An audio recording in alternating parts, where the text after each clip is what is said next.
Welcome to The Power of Rhythm, a podcast with your host Reinhard Flatischler, founder of Mega Drums, TaKeTiNa Symphonic, and a worldwide network of groundbreaking rhythm training. This podcast will offer you an incredible diversity of voices around the one thing that connects us all: rhythm.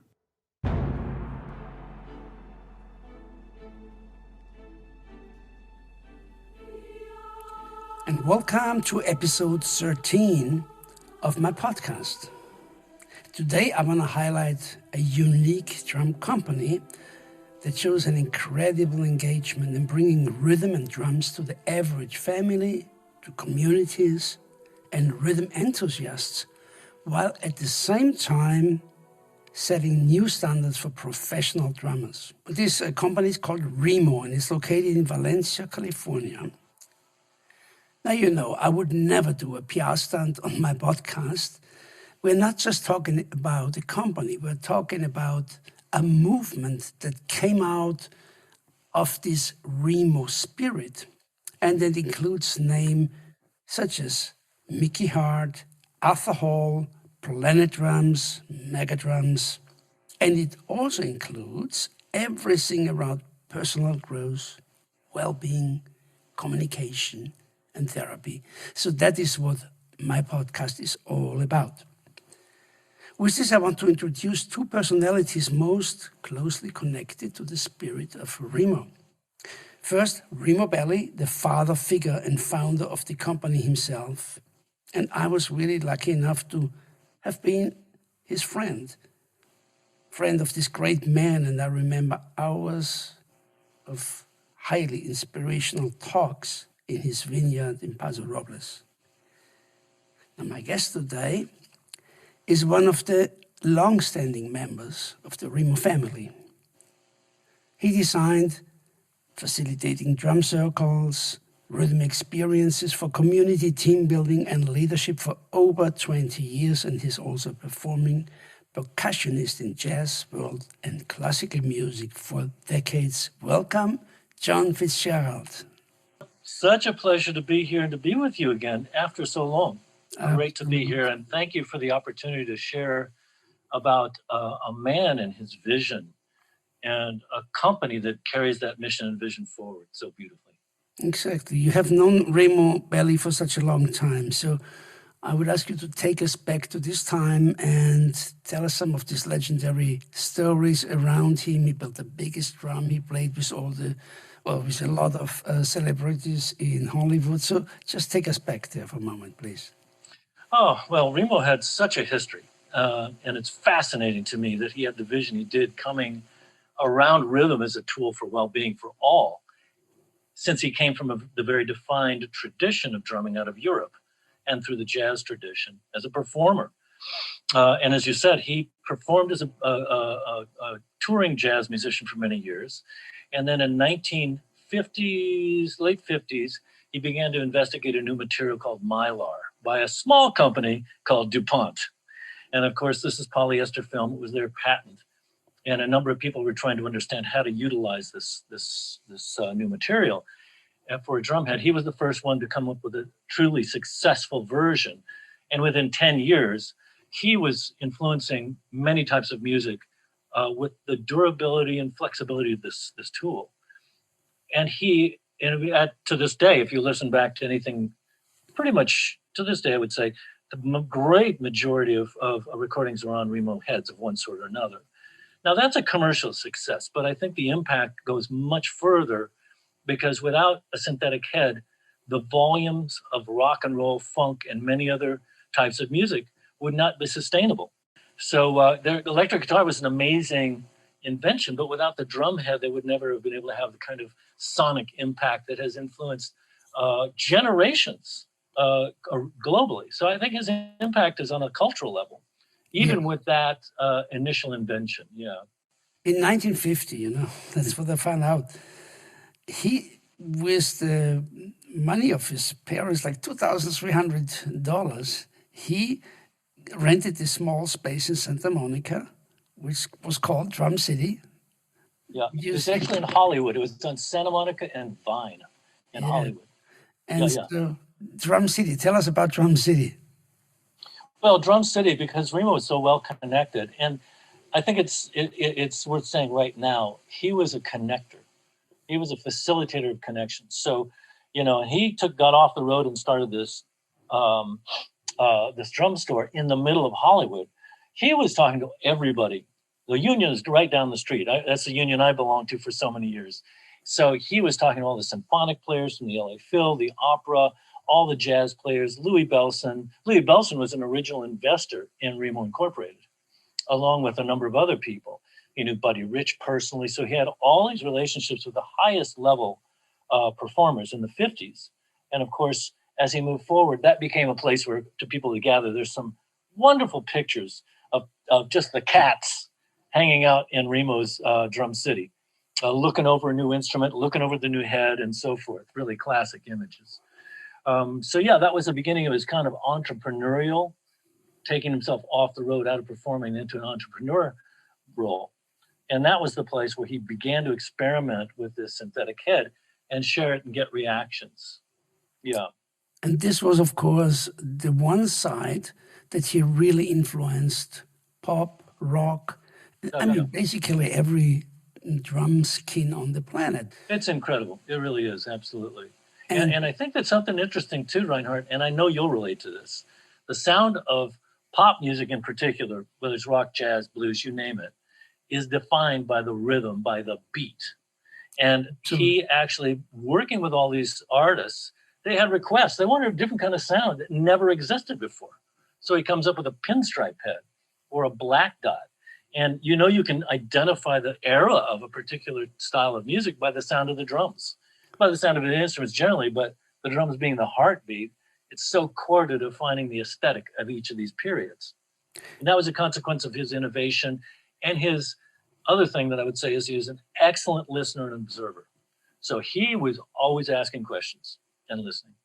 I remember Remo always, when there is something, when I did the workshop there in Hollywood, North Hollywood, he would just sit for hours quietly and watch. Absolutely. And then say something. That's so amazing. I mean, he's observing and taking in information, and that's probably where he get his information from, just by being attentive. Incredible. And there's a kids' drum circle that went on there for, 10, 12 years on Saturday mornings. He would come and sit in the back weekend after weekend, after hour, and just sit and watch this same process, which is always unique and different. It's spontaneous music making with children, hello. But that was his way. He was an amazing observer and patient observer. And what still really amazes me so much, fast forward to the mother drum that you built for TaKeTiNa, but also the panderos. The skin you are making right now is a new entity in itself. There's nothing that will give that pseudo sound that the Remo mother drum has. And I'm really looking for so many years, for so many drums. I've encountered every culture, but this new addition to create a skin that feels like a natural skin, but it does not go up and down because of humidity. It's amazing. Well, his first drum head was called the Weather King for that reason, the original drum head.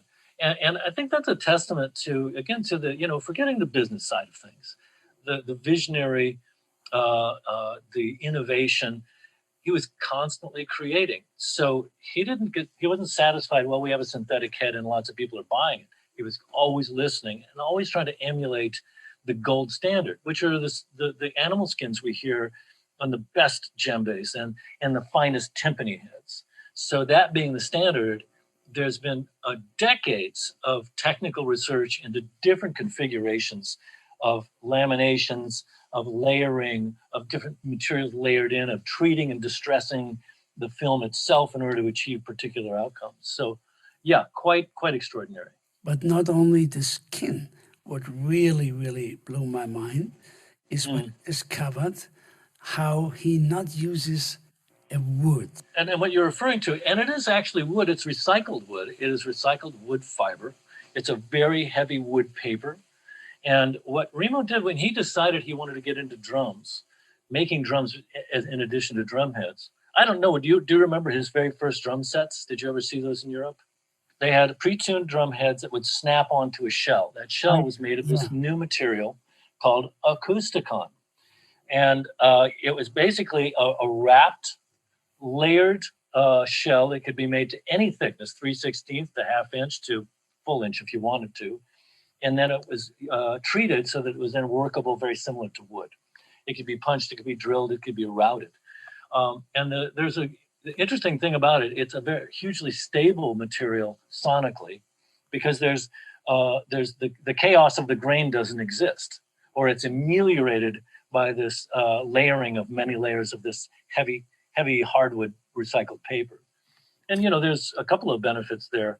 One of which is allows him to make instruments less expensively in the United States, which had already become too expensive for almost every manufacturer. They've all moved to Asia by this time, or most of them. And the other thing it did was allowed him to have a lot of flexibility in design. And, well, thirdly, the environmental impact is lessened. Right now we're making, we've made thousands and tens of thousands of hand drums that we have not chopped down trees to create. Or killed animals. Or killed animals, yes. And it's absolutely true. And there are people that have a very strong, we have a very broad family of users, people that are utilizing our instruments. And some of those people are very committed to a vegetarian lifestyle and concerned with animal cruelty and so forth. Yeah. Now, when you came to Remo, do you remember where was this, still in North Hollywood or already in Valencia? He was in North Hollywood when I met him.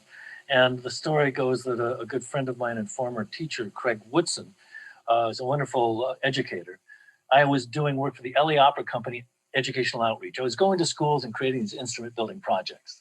And this third year, we needed a whole bunch of tambourines, and I could not figure out how to get fifth graders to hammer bottle caps and drill holes in them without losing fingers. And I thought, well, in this case, I'm going to see if we can get some tambourines. Craig said, call Remo. They always support these things. Lo and behold, I got an interview with Remo himself. And he sat me down in his office. I presented my, and I was, young, relatively speaking, and very nervous because here's the man. Handed him the letter from the LA Opera Company. He said, no problem. Would you like a tour? And I said, absolutely. So he had several buildings, a warren of different buildings, and we went to these different aspects of the manufacturing process. And I was familiar with the skins, not with the hand drums. Having had a broad, education in Afro-Cuban and South Indian and lots of other things, I had some technique for many of these instruments, and I played them and was impressed. And we went back to his office. I said, thank you. And he said, I might have a job for you. And so that began our conversations. He decided it was best to wait till we moved up to this building he had constructed in Valencia, where the company is today. And so that is where I began my career with Remo in Valencia, California. Oh, I see. So now, as I said, there is a lot of incredible, beautiful movement around Remo. There is the whole drum circle facilitators. There's Arthur Hall, there's Mickey Hart. Tell us a little bit how this all evolved. I think that is a really fascinating story. I mean, the movement of the drum circle as an experience started with the counterculture in the 60s, maybe before, but this in-the-moment music making without conscious reference to a rhythm tradition. And there's a certain anarchistic element to that. It was big gatherings of hippies, counterculture folks. Arthur Hall was part of that. Mickey Hart was part of that, and a number of others. Remo heard about this movement and was, said, hey, you should check this out, Remo. These are everybody's drumming. It's not just percussionists. Now, I credit Remo for incredible vision and open-mindedness, because imagine, here's a man whose entire perspective comes out of the rigorous study of jazz drumming in general, and jazz drumming in particular.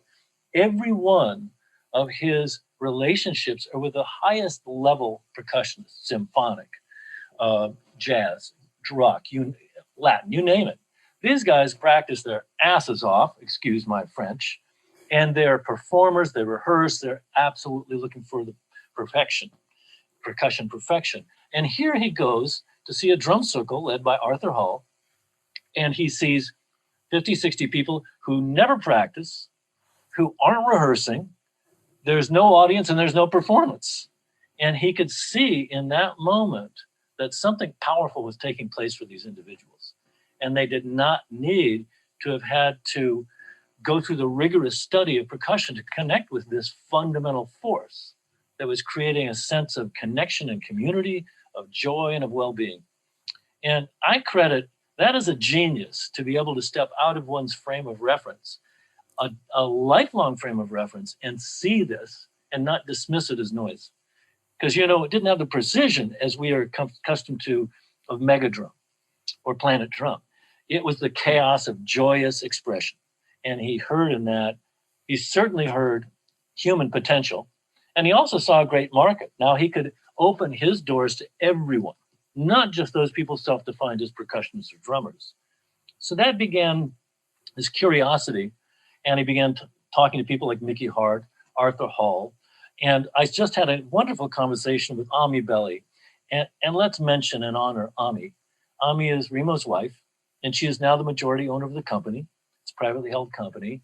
And she is holding that vision with great care and with great vision. So we had a wonderful conversation. I asked her, how did this begin? Tell me your story, Ami. And she said, well, Remo saw the drum circle, and then he went to an AMTA, American Music Therapy Association conference in San Diego, early 90s. Not sure what, 93, someplace around there. And he began talking to music therapists, Barbara Royer, Helen Dulles, and others, and understanding how music was having an impact on human health and well-being.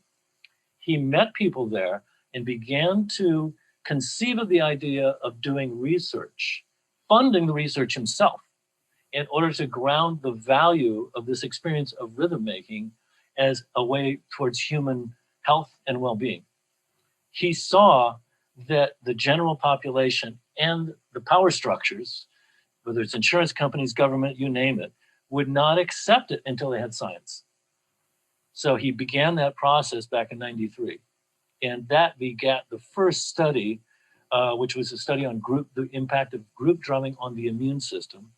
It was a research headed by Dr. Barry Bittman and involved blood draw, meaning he took blood before and after the experience, and he had a number of different types of ensembles and experiences for people to go through.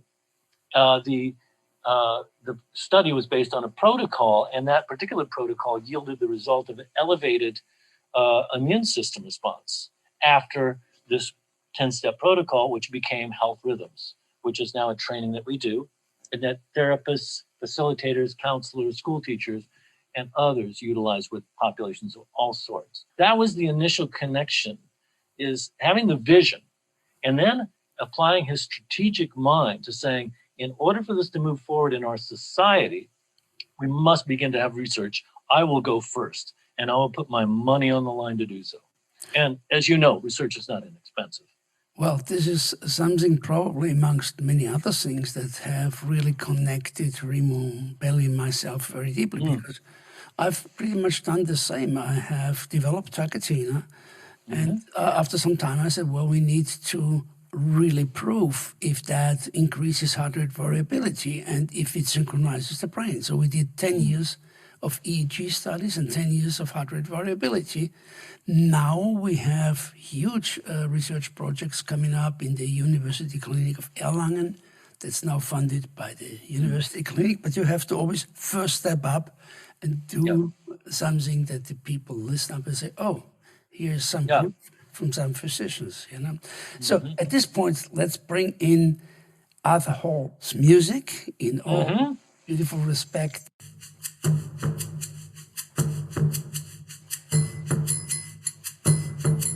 I believe this track is called Heartbeats. And as you can, and you know why, clearly.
No, I'm certainly looking forward to invite Arthur also to my podcast and present some of his work here. He has some fantastic stories. Stories about Remo, of course, and he's an amazing character, and one of the first people that Remo recognized as somebody who would be a great influencer. And initially, when I met Arthur, he was traveling for Remo to other countries to do drum circles. He said, when I first met him, we were scheduled to go to Asia, to 4 countries together. He said, they keep sending me to do drum circles. I want to train. And as I said to him, you are a big fat dot that has not yet been connected. We're going to change that, right? The idea being that we needed to do trainings in these countries to develop a facilitator community so that it could expand on its own and be its self-propagating. So Arthur has single-handedly trained 11, 12,000 people in 30 countries. And you know the story about training and how powerful that is. When you have facilitators that really take ownership, then they're really able to give service to such a broader range of people. And then that grounds the movement from the groundwater of experience. No, it's a happy moment for me to see today also how everything in our memory comes together, and this is a huge family.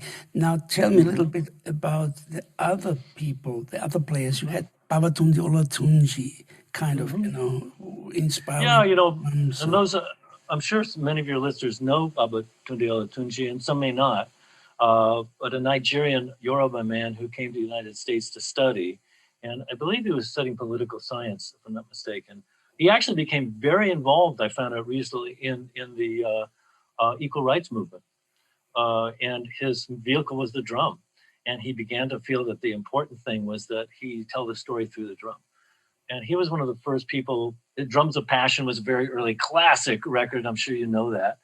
And Arthur met him very early on and was really inspired and had a beautiful relationship. He played in Baba's band for many years, as did a number of other people from that community, as well as from the American African drumming community. So Baba was also a friend of Remo Belli. And, Remo he sought out the people who were the people who exemplified the highest level of commitment, artistry, whatever the domain. And I met Baba in his later years. He had cataracts and had somebody helping him, tall gentleman, very stately. You could feel his kindness. And Remo and he had collaborated for some time and actually developed a drum called the Standing Ngoma, which was the drum that he played, Ngoma drum. And a beautiful relationship. And Baba is still, his songs are still sung by facilitators all around the world. The songs that he brought to the community as part of their programming, as many of our blessing songs, welcome songs, celebratory songs. Yeah, our relationship was very special. I met Babatunde the first time in a festival called Talvadia Utsav in India, where the Indian government invited a lot of groups, and he invited Babatunde and myself as soloists, and Saki was there, of course.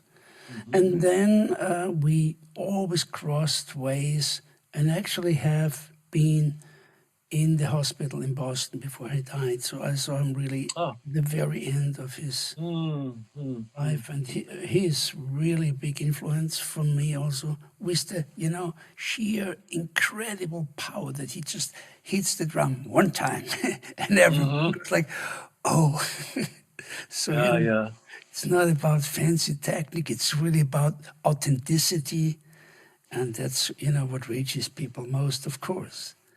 Yeah, and it occurs to me also the beauty of a lived tradition that comes through that hand, through that body, and through that soul.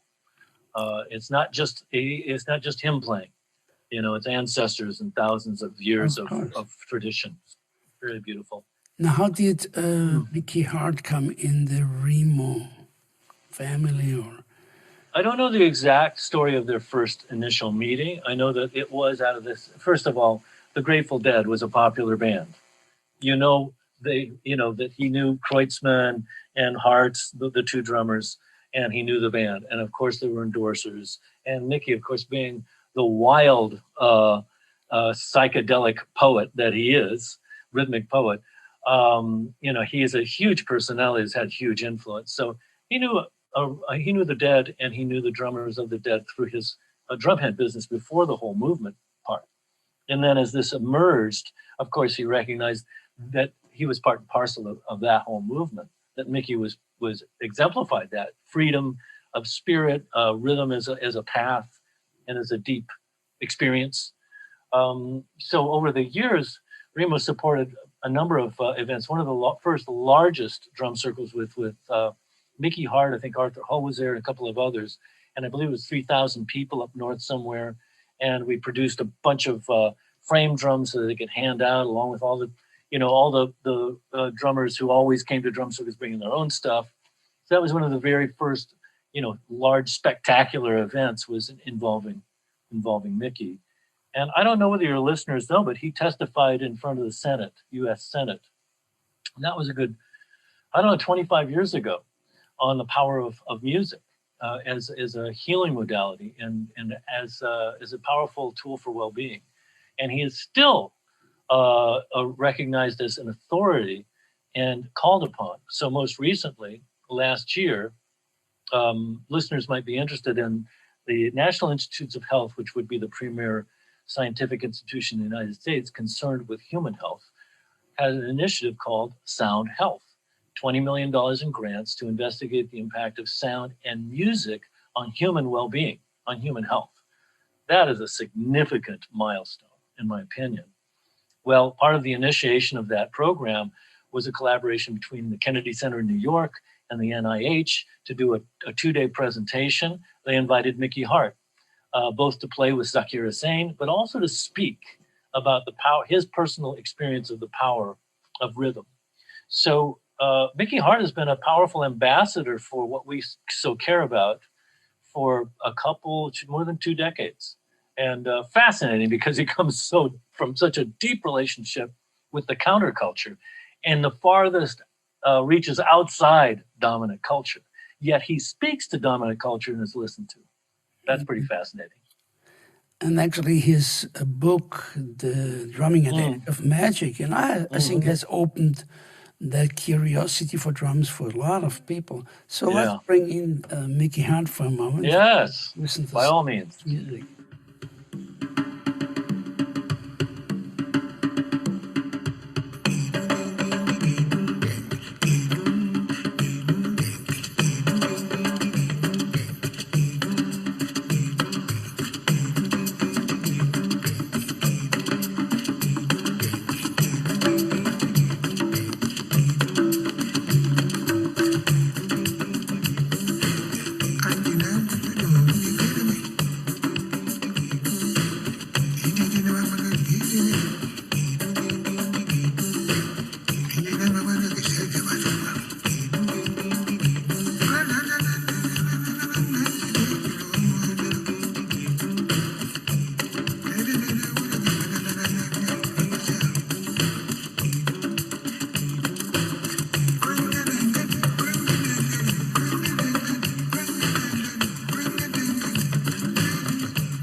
Yeah, Mickey Hart. Do you know who's playing on this album, actually? There's a whole hell of a lot of amazing drummers. I know that. And Giovanni Hidalgo and Zakir was on this record, I'm sure. Well, what's so amazing for me is to see that there is something as a time quality. When I started Mega Drums in '84, it actually drew from the same people like Zakir Hussein, Ayrton Moreira, Glen, Velez, Adi. Some were different, but then Mickey Hart coming up with his planet drums. So it's amazing that this is kind of a real time where this was possible. And I think there are certain times where some things are possible and then a new time comes up and new things are possible. Yeah. Yeah. So what else of the drummers? I think Layne Redmond was with Remo. I'm glad you mentioned Layne. She was just celebrated a couple of weeks ago. I believe it was the celebration of her passing. And boy, that woman is still living. She has had such influence, and the generosity of her teaching, the depth of her understanding and her commitment has generated students who became teachers. And that was, I spoke to her, I don't know, maybe a month before her death, maybe 6 weeks. And he said, I'm doing fine. Tell people to stop calling me. I'm trying to finish my book. I got to do some training. I mean, she was not in despair. She was in mission. And so many of her students have gone on to inspire others. And she's inspired really a full generation of women to consider themselves drummers, to explore the frame drum in particular, and to recognize, as you may know, her book, When the Drummers Are Women, a really wonderful book that was well researched about kind of reframing the archaeological record around these, the story about who these women were in these reliefs, who are holding these round objects that the men who were archaeologists said, they called that woman with cake, And she looked into it and she realized this is a priestess culture. And of course, the priestess were invoking the spirits through rhythm. And that there was a whole tradition of rhythm and drumming that she began to really teach and share. And she's been a powerful influence, really opened the door for a lot of women.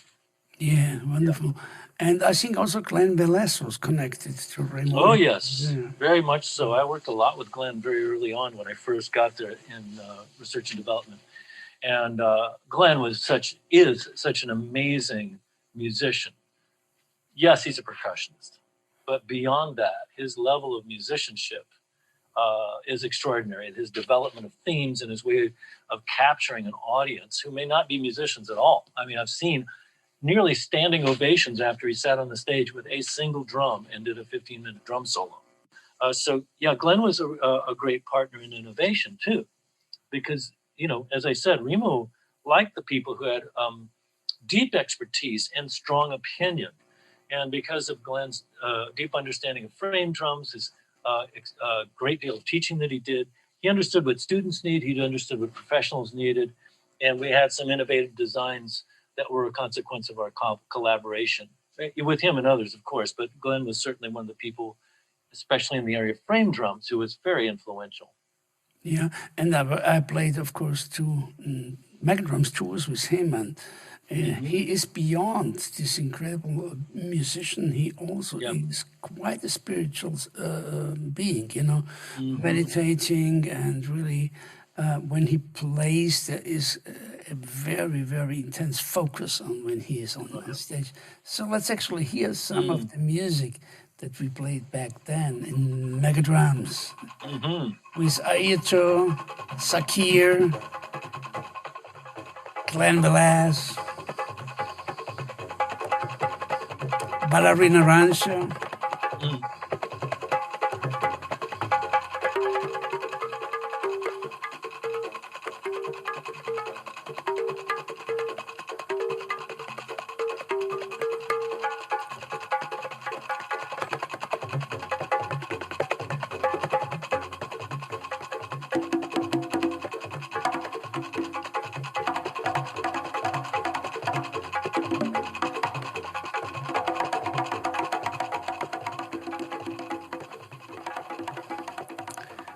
Yeah, Mega Drums, a lot of things were composed, but then there were, of course, a lot of free places where people could just be very spontaneous and do whatever they felt like. And because they were all so good, it always worked out beautifully. Oh, yeah, and great listeners, right? Because great musicians are great listeners.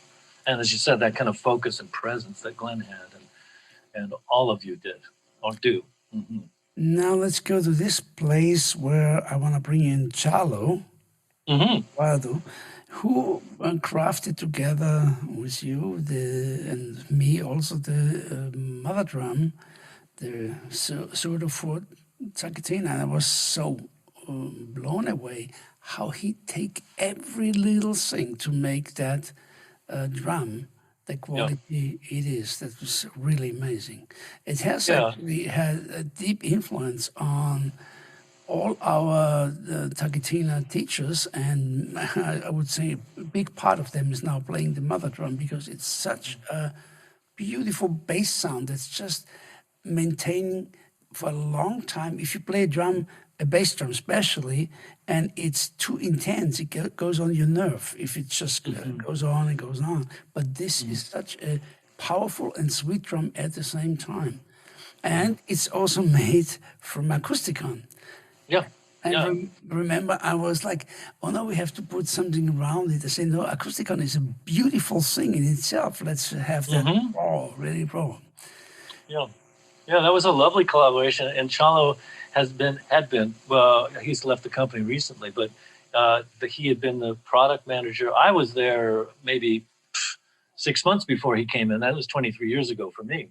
And Chalo is really a powerful influence on all our product design and managing those products. And of course, I remember this collaboration well, and really coming up with a shell that was super lightweight because of demands, right? Yes. And that's always the challenge. And then this finish, well, why don't we let's show the beauty of acousticon, and even its seam. There's a seam that comes out, and what's beautiful about it is different on every drum.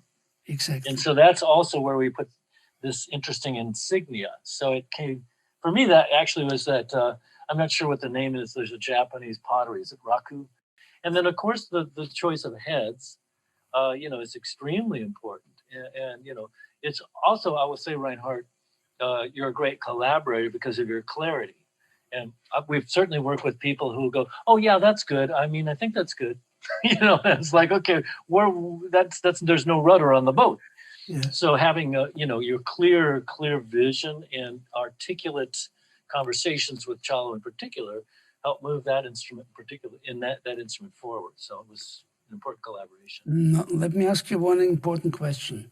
Right now, who maintains the spirit of Remo? Oh, well, I'm going to say Ami Belli. Yeah. Now, I think that the spirit of Remo Belli is imbued in the company. I think it's in the carpet and the walls. But in the person who is really holding the vision very powerfully, ferociously, I would say, like a mother bear, would be Ami Belli. And she, of course, Remo passed away 4 years ago. It was a surprise. It was a huge challenge. We were lucky to have Brock Carricker as president, who'd been president for many years. He was a very grounding force as we moved forward and made the transition into this new era. We also lost a man named Freddie Shen, who'd been with the company 45 years, president of Remo Asia, started in the mailroom, and became a great friend of Remo, part of the family, and family is the right language. And then just the beginning of this year, his son, Robert Shen, has stepped forward to become president, and Brock Carricker is now chairman of the board. And so it came at a really beautiful time, a huge challenge, clearly, given COVID. But I am so pleased at the grounded nature of this collaborative leadership group. Ami Belli has the fire and the heart and the sense of, she's a mother bear, and she's both cares so much for the people of Remo and so much for the mission.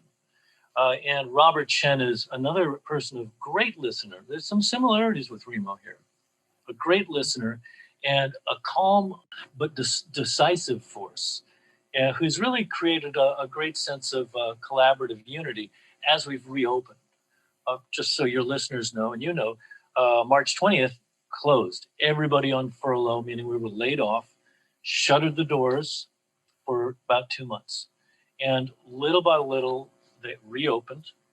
And we're given the status, because we sell to music therapists, of an essential business.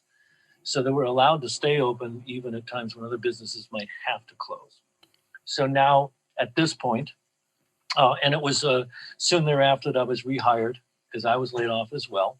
and to do online activities and to develop a new initiative called Rhythm, Wellness, and You, which becomes the umbrella under which everything that is an experience of rhythm for well-being lies. And that would include celebrating a birthday party, because celebration and joy is absolutely a wellness practice. Mm-hmm. And of course, celebrating and grieving the passing of a loved one, and every station of life in between with every population, as distinct from performance as something created for an audience to consume. So Rhythm, Wellness, and You has this very large footprint. And I think this is the reason, because there is this healing approach behind it. There is the community approach behind it, and that is also the commonality with TaKeTiNa and that we all share. Now we took TaKeTiNa a step further and put it on the orchestral stage. And we were really amazed that the performances we did altered the complete audience. And I want to play one thing for you that is a polyrhythmic choir. So the choir plays on a 4 and the orchestra plays on a 3.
Called Space Beyond Space.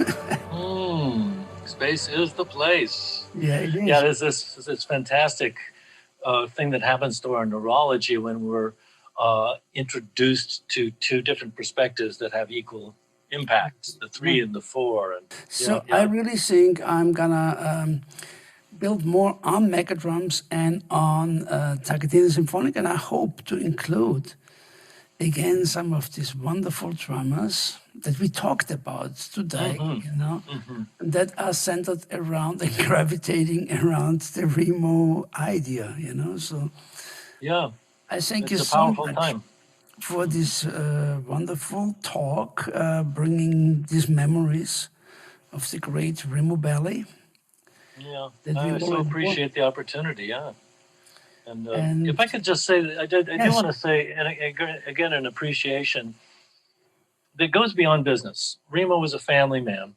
He kept the company in the United States because he wanted this family of people who worked there to stay together, and he wanted to be able to play in that playground of creativity with them.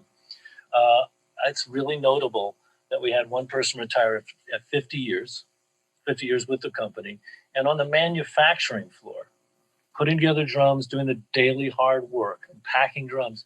There are people that are working there 40, 35, 30 years. And I have recently chosen to leave full-time employment with Remo, but now I'm a consultant for Remo. When last day I walked around the factory and I said goodbye to those who are still there because many people had to be laid off. And the sense of the sadness that was expressed to people whose names I barely knew, but that we always said hello. There was a sense of connection that imbues that company. that is felt by the artists that we work with, by the other manufacturing partners and distribution partners and industry partners, by the partners in music therapy organizations. I really want to call forth and honor Remo as he lives in that company through his wife and through the resonance of his being. That sense of really being a part of a family. I'm still part of that family. As Ami said, you'll always be part of this family. And so I think that I would love people to see that and recognize that this is a powerful way to conduct life, not just business. Because without life, business is a drab affair and ultimately collapses on itself. Whereas Remo is a buoyant company for that reason. And I'll leave it at that. That's a great ending, and I hope our listeners really investigate and look into what a company actually can do for the well-being of people. May I make a note? If your listeners do go to the website, you'll see product and you'll see experience. Go to experience and you'll see two categories. You'll find lots of research articles and stories. It's experience recreation and experience health and wellness. And if anybody wants to reach Remo about these kinds of activities, it's wellness@remo.com. That's wonderful that you gave already the connection where people can reach you. And I really... Well, and to be clear, they'll be reaching Remo Incorporated, not John Fitzgerald. I'm a consultant, so I sit outside the company and support it. But that's how you can reach the company. And happy to talk to anyone who'd like to reach me at johnfitzgeraldcoaching.com. Yes, this John Fitzgerald, who has really been a very intense power in that company and its movement in TaKeTiNa. It was really fantastic talking to you. Such a pleasure to have had the opportunity to be with you and work with you over the years. And thank you for this opportunity for this delightful conversation.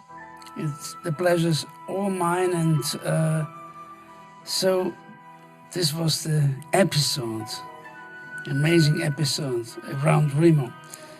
If you like my podcast, you can go there to powerofrhythm.com/podcast. You can follow me on Facebook and Instagram. And many more beautiful episodes coming up with amazing people, so stay tuned. For today, I wish you a real great day.